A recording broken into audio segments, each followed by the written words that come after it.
Hello everybody in Indonesia. I'm very happy to send you a short message, even though I'm not there with you physically. I'm there with you with all my heart. I know that Indonesia is not only a great country but also a great footballing country that there are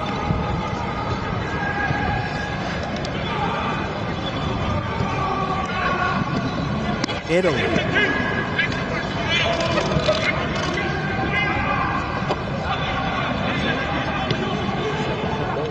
AFC resmi memperkenalkan turnamen baru bernama Nations League, ajang yang lebih dulu digelar UEFA dan CONCACAF. Timnas Indonesia bakal memiliki agenda anyar dalam waktu dekat.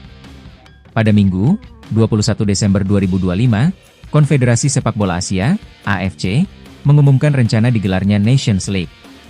Nations League adalah kompetisi antar negara yang digelar pada jeda internasional dalam kalender FIFA. Pada awal peluncurannya di Eropa, Liga Negara tersebut digelar untuk mengurangi laga persahabatan minimakna dan mempertemukan negara-negara selevel. Dengan adanya Nations League, negara sekelas San Marino atau Andorra mendapatkan wahana untuk bermain melawan negara setara. Kini langkah UEFA untuk memperbanyak laga kompetitif bagi negara naungannya tersebut akan ditiru AFC. AFC menegaskan lagi komitmen untuk memperkuat tim nasional di benua ini dengan rencana memperkenalkan AFC Nations League pada periode depan, tulis AFC di laman resminya.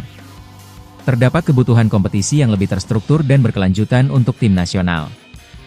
Kompetisi ini bertujuan memastikan laga internasional secara reguler dan penuh makna pada jeda internasional FIFA. Sekaligus menekankan keseimbangan kompetitif melalui pertandingan berdasarkan ranking, menekankan efisiensi dengan koordinasi tersentralisasi, dan menyediakan jalur berkembang bagi tim nasional. Saat ini, terdapat 47 negara yang menjadi anggota AFC. Merujuk Nations League versi UEFA yang beranggotakan 54 timnas, format Nations League adalah sebagai berikut. Tim nasional dibagi menjadi 4 kasta liga, dengan Liga A, kasta pertama, Liga B, kasta kedua, dan Liga C, kasta ketiga, diikuti 16 tim, sisanya di Liga D, kasta terbawah. Masing-masing liga dibagi menjadi 4 grup, dengan sistem promosi degradasi antar kasta. Juara Nations League ditentukan via fase gugur yang diikuti juara grup di kasta tertinggi, yaitu Liga A. Pertandingan hanya digelar pada jeda internasional yang ditentukan FIFA, dengan durasi satu musim bisa mencapai 2 tahun. Mengingat AFC memiliki 47 negara, jumlah kasta dan grup bisa disesuaikan. AFC sendiri belum mengumumkan format dan jadwal Nations League tersebut. Detail lanjutan mengenai format kompetisi, waktu, dan implementasi akan dijelaskan melalui komite AFC yang relevan, tulis AFC. Serta akan diumumkan segera, tandasnya. Dengan adanya Nations League, diharapkan timnas Indonesia tak akan lagi melewatkan jeda internasional seperti November lalu.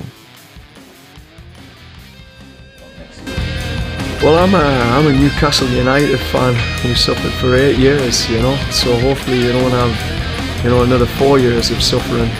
And I just look at, where that club is now, the impact of Eddie Howe, and, it's a club that has got that potential. And I think TFC are no different.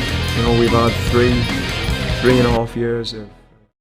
Nama John Hartman kembali mengemuka dalam bursa pelatih timnas Indonesia.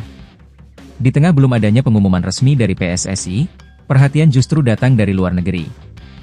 Media Vietnam mulai mengulas tantangan yang disebut bakal langsung dihadapi Hartman jika benar-benar dipercaya menangani skuad Garuda. Sorotan tersebut muncul seiring menguatnya kabar bahwa Hartman menjadi kandidat terdepan pengganti Patrick Kluivert. Bagi media asing asal Vietnam, Anintudo persoalannya bukan semata soal siapa pelatihnya, melainkan ujian awal yang langsung menanti di kalender kompetisi. Mereka secara khusus menilai bahwa Hartman akan menghadapi tantangan besar sejak awal masa tugasnya. Ujian itu disebut akan datang lebih cepat dari yang dibayangkan, tanpa ruang adaptasi yang panjang. John Hartman harus melewati ujian yang disebut AFF Cup 2026, yang akan dimulai pada akhir Juli tahun depan, tulis media tersebut. Menurut mereka, ajang tersebut bukan turnamen biasa. Tekanan publik, rivalitas kawasan, serta ekspektasi tinggi terhadap timnas Indonesia disebut menjadi kombinasi tantangan yang harus dihadapi pelatih baru sejak laga-laga awal. Sorotan media Vietnam ini muncul di tengah proses pemilihan pelatih yang masih berlangsung. PSSI sebelumnya menyampaikan telah mengirim perwakilan untuk mewawancarai sejumlah kandidat. Dari proses itu, 2 nama disebut paling menonjol, yakni John Hertman dan Giovanni van Bronckhorst, dengan posisi Hertman belakangan dinilai lebih kuat. Sejumlah media asing juga melaporkan bahwa Hertman menolak beberapa tawaran dari negara lain demi membuka peluang melatih timnas Indonesia. Media Honduras, BS, menyebut pelatih asal Inggris itu memilih tidak melanjutkan pendekatan dari Honduras dan Jamaika.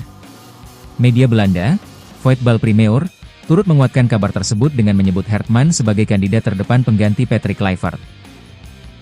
Terlepas dari proses penunjukan yang belum rampung, media Vietnam menilai tantangan Hertman tidak berhenti di satu turnamen. Selain AFF Cup 2026, pelatih baru timnas Indonesia juga diproyeksikan memimpin tim dalam agenda besar lain, yakni putaran final Piala Asia 2027 serta perjuangan jangka panjang di kualifikasi Piala Dunia 2030.